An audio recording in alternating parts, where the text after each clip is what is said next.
How's it going, everyone? It is GeneralTarheel bringing you the APA Classic Season 17 Ubers League. This week we are taking on the Ballina Barraskewda and Curt. Now this is for week 4, where unfortunately we are currently at 1-2 with a -3 differential. Hoping to turn it around. I do believe we are able to. Curt has been part of the APA family for a long time, so we have faced each other quite a bit. But I do think this matchup is one where we can turn around. I'm going to get to all of that in a second, but first, I just want to know if y'all would like to see another potential draft league series. I just drafted recently with some of my buddies in our OP chat. This is like my buddies Kelly Under the Radar, Leo 6 Foot Hacks, Galvanate, in Vivid Color, Root, Randy. I'm leaving one out and I'm feeling really bad right now. Lynx. Yeah. So like if y'all want to see like this God Squad go on, let me know. It was free draft, so it was pretty good. I'd even be down to do a breakdown before we do the games. It's just going to be 7 weeks, so if y'all want to see it, let me know. I think it'd be pretty interesting. I'd probably live record it because I'm probably going to do most of them in call with people, because we just want to have fun with this, basically. So these are a lot of Pokemon I have not used before. So I definitely want to be able to use them. And if y'all want to see that, please let me know down in the comments. These videos have been doing pretty well, so if y'all would like to expand more to other Draft League stuff, just let me know down below. I'd really appreciate it. Alright, so into the matchup versus Curt. They are rocking the Giratina, Mega Kangaskhan, Torn T with Z-Move, Sylveon, Metagross, Alolan Muck, Swampert, Torterra with Z-Move, Swoobat, Hariyama, and Munchlax. I'm pretty sure he's brought everything except Torterra up to this point, which is pretty good. I think maybe the Swoobat as well. But team's pretty scary, not gonna lie. The biggest threats, I'd say, versus my team are potentially Giratina and then Torn T. The rest is very manageable with my team. Guess Guts Hariyama could be a little bit annoying, but I wouldn't say that big of a deal. So, Mega Kangaskhan, typically a problem, but I have a good check for that, which we'll see later. Torn Z-Move is going to be a problem mainly because he could just be Nasty Plot with Fight Z, and then that can blow back Dialga, and then after +2, Hurricane basically just destroys the rest of my team when it comes down to it. So there was a lot of consideration for that going into prep. But overall, my Grassy terrain matchup is amazing, and that's really something we're going to have to look at here. So first off, we're going to kick it off with our Ubers like normal. So we have Dialga here with the Adamant Orb. Being a mix set this week, running Heavy Slam, Draco Meteor, Earth Power, and Stealth Rock. Now I'm basically purely running mix just so I can destroy the likes of Sylveon. Unless they are like max defensive and I don't get the best roll, Heavy Slam will just straight Oko Sylveon. Compared to Flash Cannon, which we're doing around like 60 or something like that. Probably a little bit more than that, but either way. Since Dialga is just so much heavier, Heavy Slam is just more beneficial. Also, catches basically everything that wants to switch into it to get decent chip, except for the likes of Giratina and Metagross, and I guess Swampert. But those I easily click Draco or Earth Power after and follow up. Earth Power helps me out with Metagross and Alolan Muck. Mainly Metagross, I wanted to make sure I could click something versus Metagross so I didn't have to worry about it just getting a lot of damage off versus me. To be fair, I don't know what it's going to run if it's not going to run Hard Earthquake because of Grassy terrain. It could still opt for the Fighting type move, but ground coverage is nice versus my team. So that's the benefit of me having Grassy terrain though. And then lastly, we're just rocking Stealth Rocks in case we can get the hazards up on the field, which is very nice. His team doesn't really care about hazards too much, but if I'm able to force switches, that's when it will come into play, obviously. And also, we get to scout for the heavy-duty boots on Torn T, because basically, if you don't see heavy-duty boots on Torn T in this generation, with the use of Z, it's more than likely Z. So I'm going to have to take that into consideration. And then I would just have to watch out for the Fight Z, since I know it's probably coming. I'll have to scout that between the likes of Togekiss or Drifblim, which I'll get to later. Next up, we have Blaziken or Sozin with the Charcoal Speed Boost. We're running Protect, Toxic, Flare Blitz, U-Turn. I am running Protect and Toxic. It's not really to go hand in hand with like a form of Toxic stall. It's mainly just for me to get my immediate +1 speed with Protect. Toxic is just more beneficial because I literally cannot break down Giratina. I need to just Toxic it. If he doesn't have Rest, it's amazing. Probably bring Rest on Giratina. Just about always have to because it's just so fat. It makes teams really difficult for it to die. But either way, Toxic will wear it down better than me just spamming knockoff, you know? And letting it potentially free setup with Calm Mind, anything of the sort. So I get Toxic it, you turn out, get something that's actually dangerous versus it, such as Dialga or my Kartana or Rillaboom, which I'll get to in a second. So that's just keeping that in mind. I also get a nice Toxic on Swampert or something like that, which is good. But if we're facing a fully offensive Torn T, we do minimum 99% with a Flare Blitz. So basically I just Protect right in front of it, and we have the perfect speed to outspeed it after 1 speed boost. And then we just click Flare Blitz, and we'd be able to take it out right after, more than likely. It is possible they do have a little bit of EV investment because they only have to outspeed a little in Persian. So I wouldn't really expect more than like 40 EVs or whatever into HP. But either way, the roll is still in our favor at that point to kill from max. Which is something to take into consideration because regen Torn just makes it to where it's always a healthy boy. So the more you get closer to those high percentages on Torn, the better, because it's more than likely going to have its HP very high up most of the time, especially with the heavy duty boots this gen. So having to keep that in mind, U-turn just gives me momentum versus the Swampert and Giratina, like I mentioned. Very straightforward Blaziken set, but I feel like it's pretty good. Next up, we have Rillaboom here. Rillaboom goes in this week. Rillaboom has done nothing for me so far, and I'm really hoping it pops off this week. We're running Adamant, Life Orb with Grassy Glide, Woodhammer, Knockoff, High Horsepower. I debated running Drain Punch or Kangaskhan, but I felt like that was really unnecessary, mainly because it's outspeed me anyways and do a whole bunch of damage. So I want to make sure I just have Grassy Glide for it, and Grassy Glide is good in general, because in terrain with Adamant Life Orb, I'm doing around 40% to Torn, so if I weaken it, I can literally just kill it. So that's amazing. The amount of damage Rillaboom outputs is ridiculous in grassy terrain. And terrain was even nerfed this generation, from 1.5 to 1.3. So it just does ridiculous damage. Woodhammer does like 80% to Torn T if it's that offensive set once again.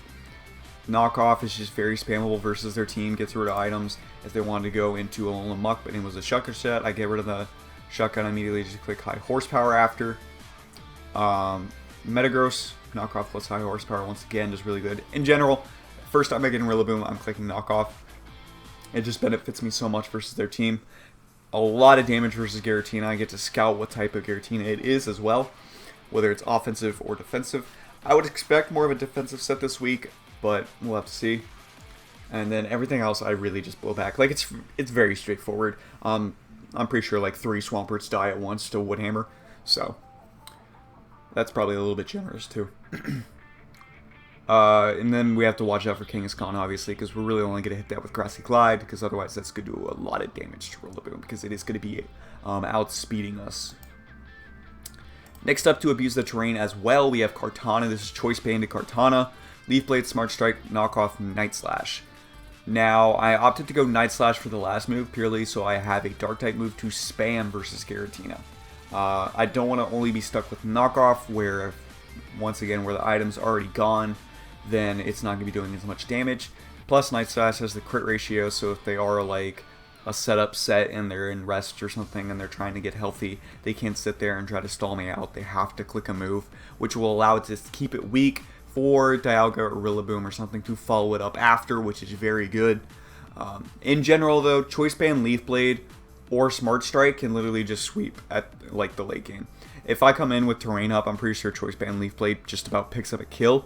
Unless they go hard Torn, which isn't a bad play versus Kartana, honestly. Because you do take like any hit, obviously.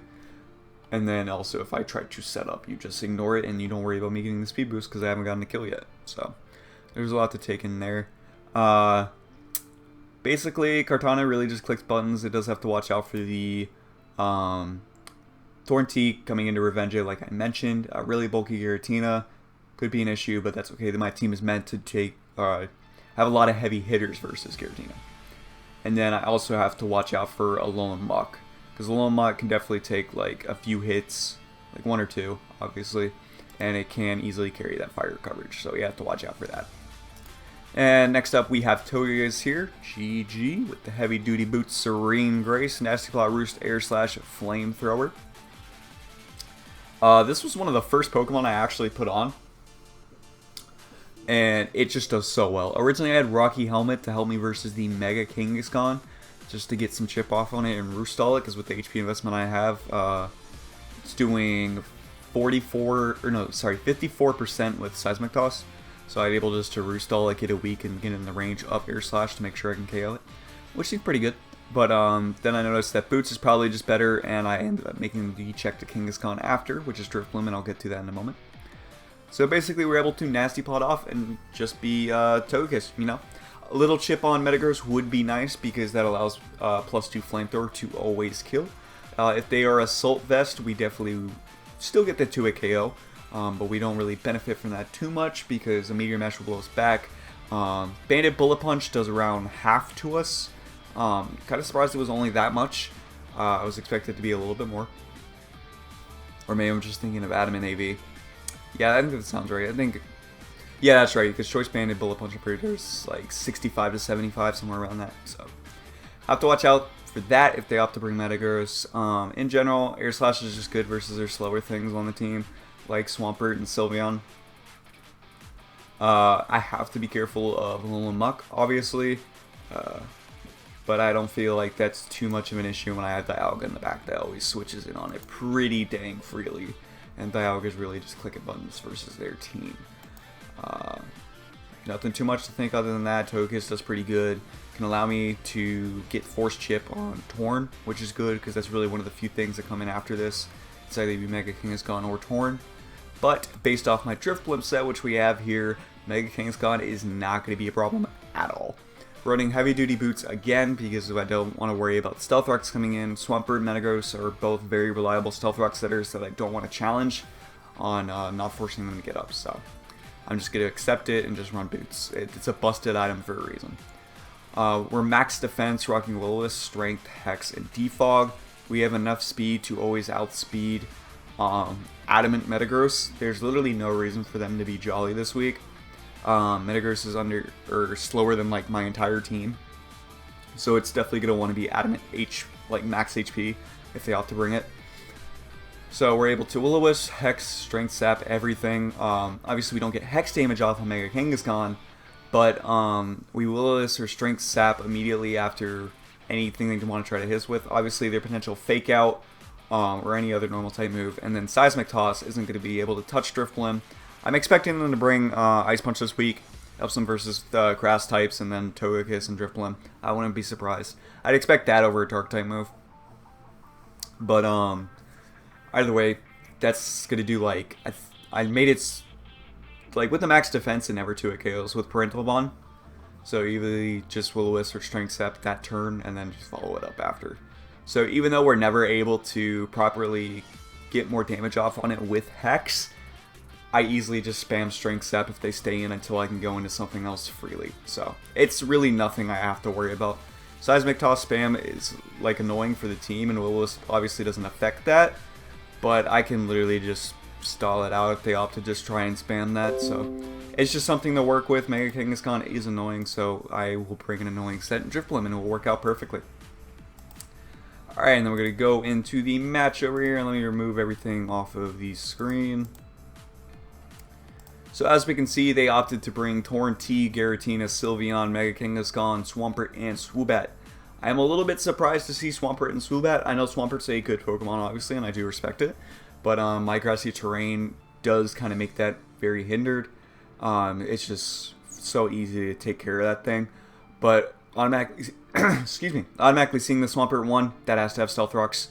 2, it's definitely a defensive set, meaning that their Giratina more than likely might be more offensive, because it's probably meant to help deal with the Blaziken a little bit better, and potentially the Dialga or something like that. So I have to watch out for what Swampert might want to do, but in the end, it really just allows me to get my Rillaboom or Kartana in for free, which I will take any day of the week. So Swoobat, I have no clue really what to expect from Swoobat. I know it gets a few random moves. It might be screens, it might be Tailwind for like Giratina and Mega Kangaskhan, something like that, but just gotta watch out for respectively. Right here, I opted to just lead my Dialga. If I was able to get Stealth Rocks up for completely free, I was going to do it, but at the same time, it gets good damage off versus everything, so I felt like there was no reason not to do it. So, I led Dialga, and even though Swoobat was led, I feel like, and rocks were very free here, I wanted to kill this in case it was screens. They'll probably set up a light screen in front of me if it was. So I have to click Heavy Slam here. If they go into Swampert, that is free rocks for them, which is a little bit annoying. But I got boots on most of my Pokemon, and Drifloon gets a Defog for free versus Kangaskhan after I burn it. So I'm not really too worried about it. The worst thing that would happen here with Heavy Slam is if they go hard into Giratina, which I can't follow up with the Draco Meteor after, but it could be an issue if I Calm Mind in my face or something. But they opt to U-turn out. I was also thinking maybe it's a Focus Sash Endeavor set when I was clicking Heavy Slam, but then they go for U-turn and they show Life Orb. Kind of surprised. I guess they just wanted something to always outspeed Kartana, is my guess, and just be able to do decent damage, I guess. Zubat's just very lacking and very weak, so a little surprised by that. I click Heavy Slam, they go into Sylveon. We don't get the proper roll. That is max defensive though, so I'm just going to follow up with an Earth Power after in case they opt to make a switch. And right here they go into Kangaskhan. I'm going into my designated switch in Drifblim as they go for Toss. Obviously we are immune. They go for the Ice Punch here. They do 46%, leaving me at 54. We go for the Burn here and we do land, luckily. It wouldn't matter even if we missed. Strength Step would save us no matter what. And we Strength Step here as we get up to full. This allows me to go Rillaboom for free. I don't really care what they opt to go for, as they opt to go for rocks, and I'm totally fine with that. I'm going to go for knockoff here. And we do a whopping 59% to Giratina. And we will take our Life Orb, but we get a good amount of health back with Grassy Terrain. That's what makes that so good with Rillaboom. So based off that damage, we know this is a 100% like partially HP invested. Could be max HP invested and I just got like max roll. But I'm guessing it's like mix HP with a lot of speed and then special attack. Based off that damage with knockoff, which is really good for my team in general, for it to not to be just extreme fat. But leftovers, getting rid of that's really good. I did heal a little bit with terrain, but I was checking the Woodhammer calc, and we are able to 2-hit KO it, but at the cost of that, I'm basically giving up Rillaboom if they just click Shadow Ball twice, and I'm not willing to do that. So I'm just going to 100% opt to switch out here into Togekiss. As they go for Shadow Ball, that does 25%. We eat that up just fine. This is the free plot for me. It's good to see we outspeed Giratina here. This does show that they are probably the max HP, max special attack that I was not actually expecting. Because I expect they want speed to outspeed Dialga. But, well, no, they would only be able to speed tie it, I believe. I think that's a speed tie between the two. Whatever. But they have to go for a Calm Mind versus this. And I was like, okay, this is actually be a little bit annoying. It's probably Rest with just Mono Shadow Ball. If it's Rest Talk, then that is extremely annoying because that does allow... Wow, stutter. That limits my switch-ins with Kartana, which obviously cannot take a Shadow Ball whatsoever. So I really have to be careful here.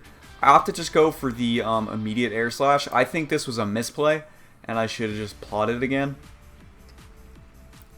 To where I'm pretty sure if they didn't like click Calm Mind or anything kind of other shenanigans again, I'm just if I got one flinch, I think I 2-hit KO'd them. But we get the lucky crit. This really sucked for them, but they broke through, got Shadow Ball, chip off Togekiss. But obviously Giratina is just dead at this point. A normal Air Slash does kill, and they can't switch into this thing. So they had to sack Giratina, which was really unfortunate there. If they were Rust Talk, that would have been pretty annoying to deal with without the crit. But like, based off that Shadow Ball damage, I still would have been able to roost up. Even though they got this Spadef Fall, but if you're saying one hack's and happen over another, then that's whatever. So, I would have been able to roost up and nasty plot. And it would have been a close fight. It definitely would have come down to potentially whoever crit first, or the Spadef drops, or something of the sort. Because obviously I'm going to nasty plot more than they get the Spadef boost. It's really dependent. So, it's a shame it ended that quickly, but that makes it a lot easier for me. So, I go hard Dialga on their Torn T, expecting a Hurricane. They missed. They only would have gotten a little chip out of it. It's nothing too big. And then I'm going to double here, scouting for the Fight Z, just going Togekiss, they go Mega Kangaskhan. I'm always switching go right on the Drifloon, I don't really care.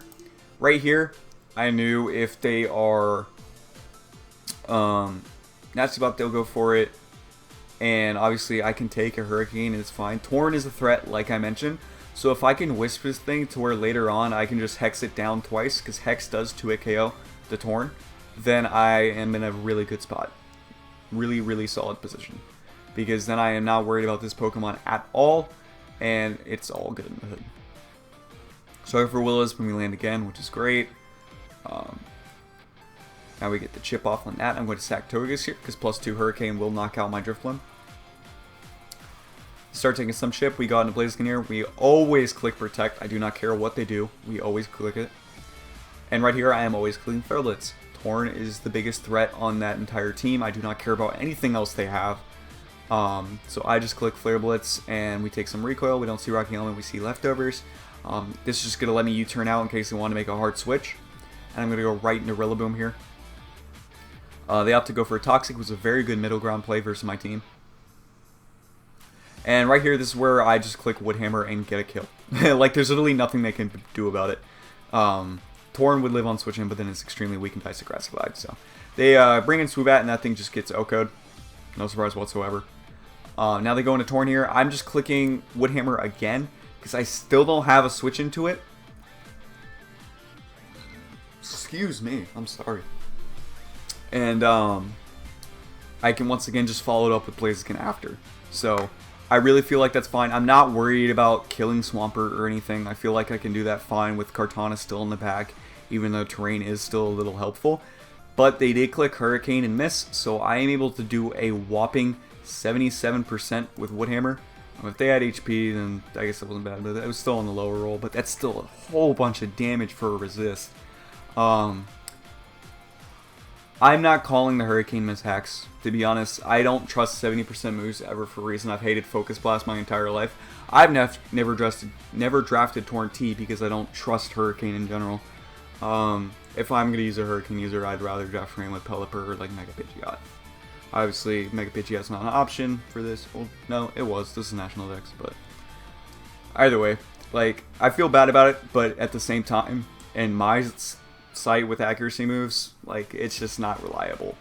I would honestly almost run Air Slash every week on Torn than Hurricane, but Hurricane just benefits so much more in KOs. So it's really rough when prepping like that, because people don't look at it as the same accuracy as Focus Blast. Like, you know, some moves, like, it's literally called Focus Miss for a reason, but the fact is, they're both 70%. Like, it's whatever. Fortunately, Misses takes all that damage. That is pretty big for them, honestly. So I'm able to just click Grassy Glide here freely, and they have to sack a Pokemon, which is really sucks for them. They made the proper sack in Swampert because Kangaskhan can still spam Seismic Toss versus my team. They're going to go for Wish here as I go for Strength Sap, and I have to click Hex here. I will, if I don't kill Torn on switch in, it dies to Burn, so it's totally fine. I think Wish happens after all that burn damage, right? Or is that what? Or that happened before? Either way, I know we 2-hit KO'd with Hex, so that's fine on my part. And now they just go into this, and I'm literally just gonna click Strength Sap until I'm not worried about its damage output anymore. And it can spam Seismic Toss if it wants to. I basically just have to weaken it until I'm able to go hard Kartana, and then I'm totally fine. So I don't really care about anything. I go Kartana here because after the next burn damage, I should be able to knock it out, as they go for Ice Punch anyways, doing 6% total. We go for Leaf Blade, doesn't even get the KO, but Burn will KO it after, and we do live the Seismic Toss, and down goes the Kangaskhan. So we are able to win 4-0 versus Curt. Left and did not give me the GG. Unfortunate. I know the crit was a little bit annoying, and the Hurricane miss probably put him a little bit over the edge after that. But I don't think it was still that bad in terms of hacks. I just don't think it was. This also could just be me wanting the win again. But let me know what y'all think. I think the only thing that really mattered was the crit on Giratina. It would have been a closer battle between Togekiss and Giratina, which would have affected the rest of the game more. But in the end, I think I would have weakened it enough to where Kartana comes in and clicks Banded Night Slash, because you're not defensive. you're just HP with that, and yeah, like, I'm not worried about that at all. I'm pretty sure I did like 46 to 54 or something like that with Band and Night Slash, if you were just HP. Because I did the calc after the battle because I was curious, but I don't actually remember now. But 4-0, really good for us. Now we're sitting at 2-2 with a +1 differential. Very, very happy about that. Rillaboom was the MVP this week by far. Just being able to click moves freely. I did a good job with Drifloom again. I already said I'd bring Drifloom at least 2 times probably, and I've already done that in week 1 and week 4 now. So, very well rounded. Also in kills, Dialga picked up another one, putting it at 6, which is nice. Rillaboom has 2 now, which evens out with the amount of deaths it has. Very happy this week. Very, very happy. My team prep was executed perfectly this time around, which I love to see compared to the previous weeks. So, remember, down in the comment section, let me know if you all would want to watch that OP series, rocking the free team, and how you want to see it. If you still want professional post-comp, or if you would want the live comm with people in the call. Please let me know down below. I would really appreciate it. And that's going to be it for me this week, guys. See y'all next week. Bye-bye.